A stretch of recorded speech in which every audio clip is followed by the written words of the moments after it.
Awami League BNP একত্র কি কথা বলেন যে ভারতের সহযোগিতা না কি প্রশ্ন করলেন? ভারত আওয়ামী লীগ বিএনপির যোগসাজশে এবারে নির্বাচন হয়েছে এমন অভিযোগ করেছেন এনসিপির আহ্বায়ক নাহিদ ইসলাম। সেটা আমি বলতে পারবো না যে ভারত আওয়ামী লীগ বিএনপি যোগসাজশ কিনা, কিন্তু বিএনপি টেক ওভার করার পর অর্থাৎ ক্ষমতা আসার পরই আমরা দেখতেছি যে আওয়ামী লীগের বিভিন্ন অফিস থেকে তালা তোলা খুলতেছে, প্রচুর এরকম অভিযোগ। আজকে ধানমন্ডিতে বোধহয় মিছিল করছে।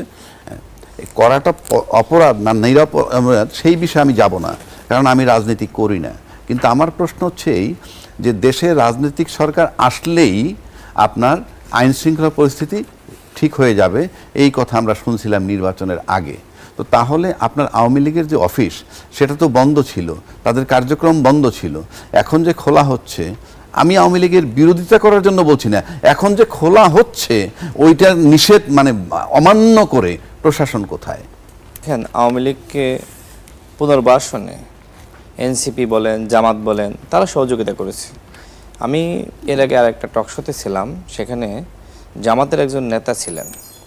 আমি তাকে বলছিলাম যে আপনারাও তো আওয়ামী লীগের ভোট নিয়েছেন, তাদেরকে সাথে নিয়ে মিছিল করেছেন। তো তিনি বলছিলেন যে আমরা তো নেতাদের নিয়ে নাই, কর্মীদেরকে নিয়েছি। তো এখন যারা নিজেরাই আপনার এইভাবে পুনর্বাসন করছে, মিছিল মিটিংয়ে তাদেরকে রাখছে, ভোট কামনা করছে, আবার তারাই আবার অভিযোগ করছে। নাহিদ ইসলাম আর আপনার শফিকুর রহমান অর্থাৎ এনসিপি আর জামাতের মধ্যে তো এই মুহূর্তে কোনো পার্থক্য নাই। তারা তো বলা যায় এক প্রকার যে জামাতের সাথে তারা যুক্ত হয়ে পড়েছে। এখন জামাত থেকে আর কখনোই তারা বের হতে পারবে বলে আমার কাছে মনে হয় না। যদিও তারা আলাদাভাবে শপথ নিয়েছে, কিন্তু এই শপথের মূল্য কোথায়? কোনো মূল্য আছে বলে আমার কাছে মনে হয় না। কারণ এনসিপির 3% ভোট দেখানো হয়েছে, এগুলো সব জামাতের ভোট। এই যে নাসিরউদ্দিন পাটোয়ারি যে বডি ল্যাঙ্গুয়েজ, তার যেভাবে কথা বলে, মানে তিনি কি ভোট পেয়েছেন? জামাত ঢাকা 8 আসনকে খুব ভালোভাবে গুছিয়েছে দীর্ঘদিন ধরে, যেহেতু এটা আসলে বলা যায় যে রাজনীতির একটা ক্ষেত্র এবং এইখান থেকে রাজনীতি উৎপাদন হয়। এই আসনটা জামাত ব্যাপকভাবে গুছিয়েছে এবং যেহেতু এনসিপিকে নিতে হয়েছে, এনসিপিকে আসনটি ছেড়ে দিয়েছে, তো মানুষ তো নাসিরউদ্দিন পাটোয়ারিকে ভোট দেয়নি, জামাতকে ভোট দিয়েছে।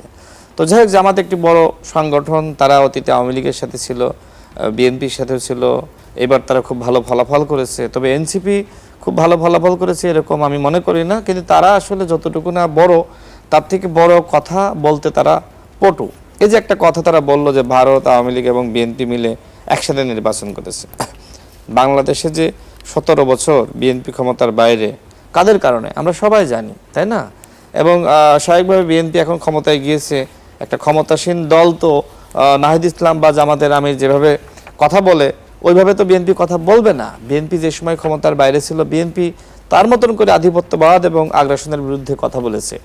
এবং এই দেশে দেশনেত্রী বেগম খালেদা জিয়ার থেকে বড় নেত্রী বা বড় নেতা আর কে আছে যে আধিপত্যবাদ এবং আগ্রাসনের বিরুদ্ধে চোখে চোখ রেখে কথা বলেছে? আর কে আছে? নাহিদ ইসলামরা এখন কথা বলতেই পারেন, কথা বলার সেই জায়গাটা পেয়েছেন। এখন তারা বলছেন যে কারচুপি হয়েছে, তারপরে ফলাফল মেনে নিয়েছে। মানে বিষয়টা এরকম যে ধর্ষণ করা হয়েছে এবং সেটাকে মেনে নেওয়া হয়েছে। প্রথমত বলতে হবে নির্বাচন ফেয়ার হয়েছে, এখানে কোনো ধরনের অপ্রীতিকর ঘটনা ঘটে নাই, বিচ্ছিন্ন কিছু ঘটনা ঘটেছে এইভাবে বলতে পারে। কিন্তু তারা পুরো নির্বাচনটাকে এক ধরনের প্রশ্নবিদ্ধ করছে, আবার ফলাফল মেনে নিয়েছে। সংস্কার নিয়েও কিন্তু এক ধরনের জটিলতা তৈরি হয়েছে। এ বিষয়ে নাহিদ ইসলাম যেমন অভিযোগ করেছেন যে বিএনপি নতুন বাংলাদেশের আকাঙ্ক্ষার সঙ্গে প্রতারণা করেছে। বিএনপি কি আসলে কোথাও বলেছিল তারা শপথ নেবে? ঐক্যমত্য কমিশনের বৈঠক, জুলাই সনদে তো বলা আছে। ঐক্যমত্য কমিশনের বৈঠকগুলো আপনি যদি দেখেন, সেখানে তো আমিও ছিলাম। বিএনপি অনেকগুলো বিষয় তারা নোট অফ ডিসেন্ট দিয়েছিল, কিন্তু অন্তর্বর্তীকালীন সরকার বলা যায় যে এনসিপি এবং জামাতের চাপে বিএনপির উপর চাপিয়ে দিয়েছিল। এখন বিএনপি যেগুলো নোট অফ ডিসেন্ট দিয়েছে সেগুলো স্বাভাবিকভাবে তারা মানবে না। যেমন এই সংবিধান সংস্কার পরিষদ, এটা বিএনপি মানেনি, ওই সময় বিএনপি কিন্তু এটা মানেনি। আপনি নিশ্চয়ই খেয়াল করবেন, যখন আপনার 4টা প্রশ্ন কিন্তু একটা উত্তর দেওয়া হলো, তখন হয়তো বিএনপির মহাসচিবের পক্ষ থেকে একটা বিবৃতি দেওয়া হয়েছিল যে বিএনপি যে বিষয়গুলোতে সম্মত হয়েছে সেই সংস্কারগুলো বিএনপি করবে। এখন প্রশ্ন হলো যে এই সংবিধান সংস্কার পরিষদ, এটাতে বিএনপি কি সম্মত হয়েছে? কিন্তু স্বরাষ্ট্রমন্ত্রী সালাউদ্দিন আহমদ তো সাম্প্রতিক সময়ে বলেছেন যে জুলাই সনদের সব প্রস্তাবগুলো অক্ষরে অক্ষরে প্রতিপালন করবে বিএনপি। দেখেন, এখন জুলাই সনদে কোনগুলো তারা প্রতিপালন করবে, যেগুলোতে তারা সম্মত হয়েছে।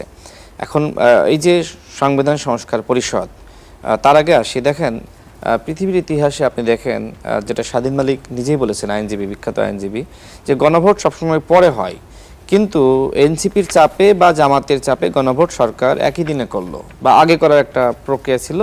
তো যাই হোক, বিএনপি একই দিনে করার ব্যাপারে বিএনপি সেটা তারা গ্রহণ করলো বা মেনে নিল। আমরাও কিন্তু একই প্রস্তাব দিয়েছিলাম, যেহেতু সরকার কোনোভাবেই গণভোট ছাড়া নির্বাচন দিবে না এনসিপি এবং জামাতের চাপে, যে কারণে একই দিনে গণভোট এবং একই দিনে জাতীয় নির্বাচন, এটা বিএনপি মেনে নিল। কিন্তু কথা হলো যে আপনি সংবিধানে তো আগে এই বিষয়গুলো অন্তর্ভুক্ত করতে হবে, যে আপনি কি কি সংস্কার করবেন, সংসদে আলোচনা হতে হবে। আপনি আলোচনা করলেন না, একটা গণভোট করলেন। এখন আলোচনা হওয়ার পরে গণভোট হওয়া দরকার ছিল, যে সংসদে যারা আপনার সংসদ সদস্য নির্বাচিত হয়েছে তারা এই বিষয়গুলোতে সম্মত হয়েছে বা জনগণের মতামতটা আমরা নিই। সেই কাজটা কি হয়েছে? আপনি ঐক্যমত কমিশনে আলোচনা হয়েছে, কারা আলোচনা করেছে? জনগণ আলোচনা করেছে, সেখানে রাজনৈতিক নেতারা আলোচনা করেছে। বিএনপি গণভোটে রাজি হয়েছে, বিষয়টি এমন মানে চাপে পড়ে বলা যায় যে ওই সময় তার কোনো উপায় ছিল না। কোনো উপায় ছিল? আপনি গণভোটে তো বিএনপি একই দিনে রাজি হয়েছে কোন বিষয়ে? যতটুকু সংস্কারে বিএনপি ঐক্যমতে পৌঁছেছে অতটুকু বিষয়ে বিএনপি গণভোট চেয়েছিল, নোট অফ ডিসেন্ট সহ। আপনি কি নোট অফ ডিসেন্ট সহ গণভোট করেছেন?